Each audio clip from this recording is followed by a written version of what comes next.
सीना ठोक के खड़े होकर भारत के पक्ष में जवाब दे के आओ ना। भागते क्यों हो? तुम भगोड़े हो? तुम नॉर्वे जैसे देश में जाके जवाब नहीं दे पा रहे हो, इसके लिए हम सीना चौड़ा करके घूमे? अब नौजवान नहीं बोलता वो अलग बात, वो रील में व्यस्त है तो अलग बात है, इनका काम चल रहा है। उसको रील की राजनीति से बाहर निकलकर रियल राजनीति में आना पड़ेगा। आपने देश को कहां पहुंचा दिया भाई? महंगाई में लोग मरे जा रहे हैं, बर्बाद कर दिया देश को। अभी भी वही हिंदू मुसलमान। आम आदमी पार्टी के सांसद संजय सिंह हमारे साथ हैं। 5वीं पदयात्रा जो है यूपी के अंदर निकाल रहे हैं और आज इस वक्त गाजियाबाद में मौजूद है। बातचीत करेंगे, देश में तमाम हालात हैं और संजय जी जो है पदयात्रा निकाल रहे हैं।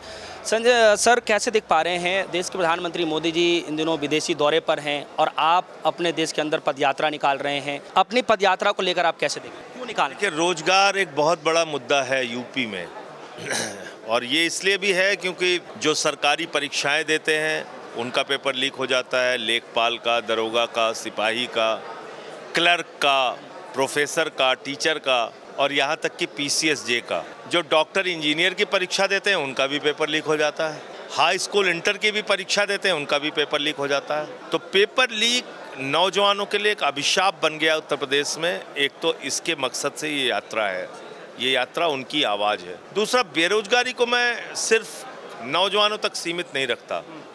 हमारा वो किसान भाई जो बड़ी मुश्किल से अपनी फसल की पैदावार करता है और उसको फसल का दाम नहीं मिलता, वो भी बेरोजगार है।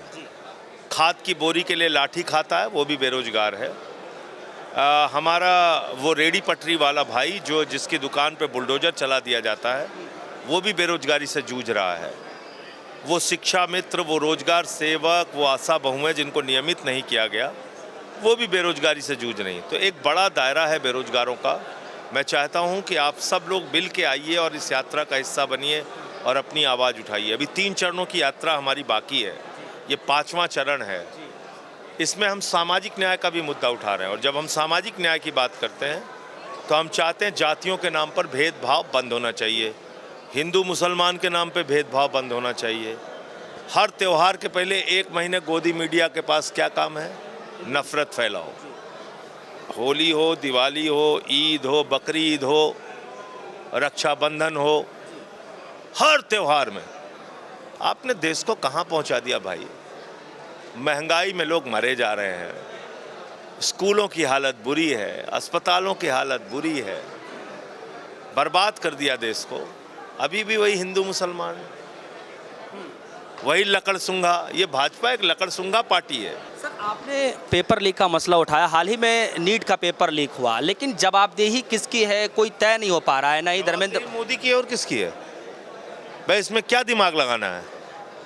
CBI से 24 में जांच कराई थी मोदी ने और 90 दिन में चार्जशीट नहीं दाखिल कर पाए, आरोपियों को जमानत मिल गई। तो किसकी जवाबदेही है आप बताइए मुझे?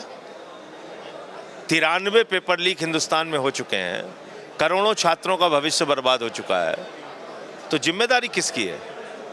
अब नौजवान नहीं बोलता वो अलग बात है, वो रील में व्यस्त है तो अलग बात है, इनका काम चल रहा है। उसको रील की राजनीति से बाहर निकलकर रियल राजनीति में आना पड़ेगा। सर, देश के प्रधानमंत्री मोदी जी नॉर्वे गए हुए थे और वहाँ पे एक महिला जर्नलिस्ट ने एक सवाल पूछा जिसका जवाब मोदी जी ने नहीं दिया। इन दोनों बड़ा चर्चा का विषय बना हुआ है। फिर भी वो महिला पत्रकार बड़ी किस्मत वाली है कि वो नॉर्वे में है। हिंदुस्तान में होती तो अब तक ED पहुंच गई होती उसके घर पे और गिरफ्तार करके जेल में भेज देती। तो वो तो नॉर्वे में है, इसलिए लकी है। लेकिन उस पत्रकार की यहाँ बड़ी आलोचना की जा रही है, कई जो है वक्त कर रहे होंगे। हमने तो आलोचना नहीं की, हमने तो उसकी तारीफ की। सवाल क्यों नहीं पूछना चाहिए?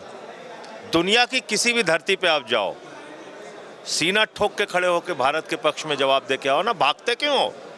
तुम भगोड़े हो? तुम नॉर्वे जैसे देश में जाके जवाब नहीं दे पा रहे हो, इसके लिए हम सीना चौड़ा करके घूमें?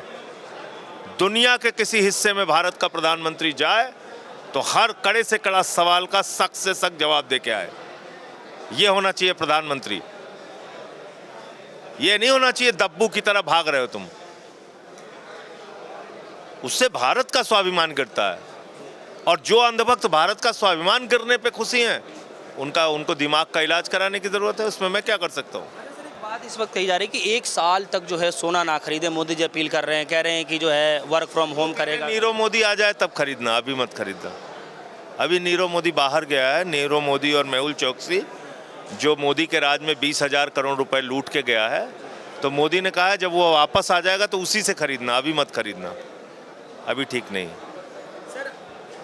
आम आदमी पार्टी के सांसद हों, चाहे नेता हों, चाहे अन्य कार्यकर्ता, तो ईडी की कार्रवाई सर रुक नहीं रही है। इस ईडी की कार्रवाई को लेकर आप कैसे? चलते रहे, वो एंटरटेनमेंट डिपार्टमेंट है, उसकी कोई औकात नहीं है। इस यात्रा से आप क्या कुछ देख पा रहे हैं? क्योंकि मैंने भी आपकी पर्सनली जो है चार यात्रा मैंने भी खबर की है, ये आपकी 5वीं यात्रा है।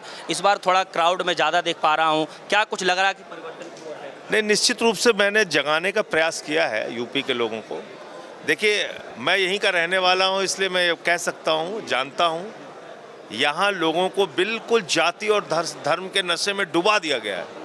वो अपने मुद्दे के बारे में सोच भी नहीं पा रहे हैं। उत्तर प्रदेश में स्कूल बंद करने का फैसला हुआ, कौन लड़ा? हमने जाके गांव-गांव में स्कूल की लड़ाई लड़ी और बाद में सरकार को फैसला वापस लेना पड़ा। बिजली की लड़ाई हमने लड़ी, स्मार्ट मीटर की लड़ाई हमने लड़ी। तो आपको जनता के सवालों पर आवाज़ उठानी पड़ेगी, कोई दूसरा रास्ता नहीं है आपके पास। तो हम ये अपना काम कर रहे हैं, बाकी काम जनता का है। उनको अगर लगता है कि हिंदू मुसलमान से उनका भला हो रहा है तो करते रहे, मुझे नहीं लगता। अगर उनको लगता है हिंदू मुसलमान करने से उनको डीजल पेट्रोल गैस सस्ती मिल जाएगी, उनके बच्चों को अच्छी शिक्षा मिल जाएगी, अगर उनको लगता है कि अस्पताल अच्छे हो जाएंगे ये हिंदू मुसलमान की राजनीति से, तो हिंदू मुसलमान की राजनीति से दंगे फसाद होंगे, करते रहिए।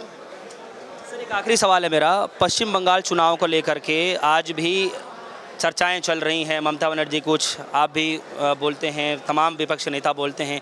आने वाले समय में क्या कुछ लगता है कि इंडिया अलायंस फिर से एकजुट होगा और जो है एक साथ लड़ाई लड़ेगा? देखिए, बंगाल का चुनाव पूरी तरह से घोटाला करके जीता गया, दिल्ली का चुनाव पूरी तरीके से घोटाला करके जीता गया। तो बंगाल के चुनाव तक आपने देखा महंगाई भी नहीं बढ़ाई इन्होंने। जैसे ही बंगाल का चुनाव खत्म हुआ, महंगाई बढ़ गई, आसमान पे पहुंच गई। सोना ना खरीदो, तेल ना खरीदो, खाने का तेल ना खरीदो, खाद ना खरीदो, वर्क फ्रॉम होम करो, विदेश की यात्रा ना करो, सारा ज्ञान देने लगे। और आपको क्या कहा जाता है? आपसे कहा जाता है भाई डॉलर ज़्यादा खर्च करने पड़ते हैं। हिंदुस्तान में डॉलर चलता है क्या? हिंदुस्तान में रुपया चलता है ना। मोदी जी नहीं कहते कि मोदी सरकार एक निकम्मी सरकार है जिसने डॉलर की कीमत 97 रुपए पहुंचा दी, इसलिए तेल खरीदने के लिए ज़्यादा रुपया देना पड़ता है, क्योंकि तेल की खरीद डॉलर में होती है। आज अगर डॉलर की कीमत 60 रुपए 70 रुपए होती तो आपको ज़्यादा रुपया खर्च करना पड़ता क्या? नहीं करना पड़ता ना। लेकिन गोदी मीडिया क्या कहता है? अरे भाई मोदी जी की बात मानो ना, डॉलर ज़्यादा खर्च करना पड़ता है। बेवकूफ़ी की बात। मोदी की निकम्मी सरकार ने डॉलर की कीमत 97 रुपए पहुंचा दी, इसलिए ज़्यादा रुपया खर्च करना पड़ता है तेल की खरीद के लिए। दूसरी बात क्या है? ट्रंप की डांट का ऐसा डर है आपको कि आप रूस से सस्ता तेल नहीं खरीद पा रहे हो, जो 10 से 12 डॉलर प्रति बैरल सस्ता तेल आपको देता है। आप ईरान से सस्ता तेल नहीं खरीद पा रहे हो। ईरान ने कहा कि हम तेल बेचने के लिए तैयार हैं। स्ट्रेट ऑफ हॉर्मुज़ से उनके जहाज आएंगे, भाई अपने जहाज तो नहीं उड़ाएगा ना ईरान, तो उससे सस्ता तेल क्यों नहीं खरीद रहे हो तुम? 5 से 7 दिन में वहां से तेल आ जाएगा, 15 से 20 दिन में रूस से तेल आ जाएगा, वेनेजुला से 55 दिन में आएगा, अमेरिका से 50 दिन में आएगा। तो आप महंगा तेल खरीद रहे हैं। ईरान आपको ट्रांसपोर्टेशन फ्री देता है, बीमा फ्री देता है, रुपए में आप उससे खरीद करते हैं। तो देश को महंगाई की आग में झोंका है नरेंद्र मोदी ने। ये देश के साथ गद्दारी है। गद्दारी है कि नहीं है? ये देशद्रोह है। देश की जनता को जानबूझ के महंगाई की आग में झोंकना और बंगाल चुनाव तक इंतजार करना कि बस जैसे ही मौका मिलेगा तब हम महंगाई में सबक सिखाएंगे देश को, ये हो रहा है। इंडिया अलायंस एक साथ फिर से एक मंच पर, क्या लगता है कि दोबारा से आने की प्रक्रिया होगी? देखिए, इंडिया अलायंस के बारे में मैं कोई प्रतिक्रिया नहीं दे सकता, हम उसके हिस्सा नहीं हैं। लेकिन अगर भारत सरकार चुनाव इसी तरह से कराती रही जैसा हो रहा है, चुनाव आयोग उनका एजेंट बना रहा, तो सारे विपक्ष को मिलकर चुनाव निष्पक्ष कराने के लिए एक लंबी लड़ाई लड़नी पड़ेगी।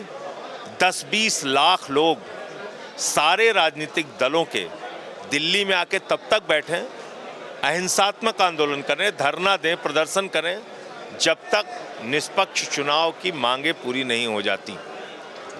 बहुत बहुत शुक्रिया सर, आपने बेशकीमती समय दिया। हमारे साथ आम आदमी पार्टी के सांसद संजय सिंह मौजूद रहे। आपकी जो भी राय होगी वीडियो कमेंट सेक्शन में जाएगा, फिर आज रखिएगा। फिलहाल के लिए दीजिए इजाजत। देखते रहिए डी धन्यवाद।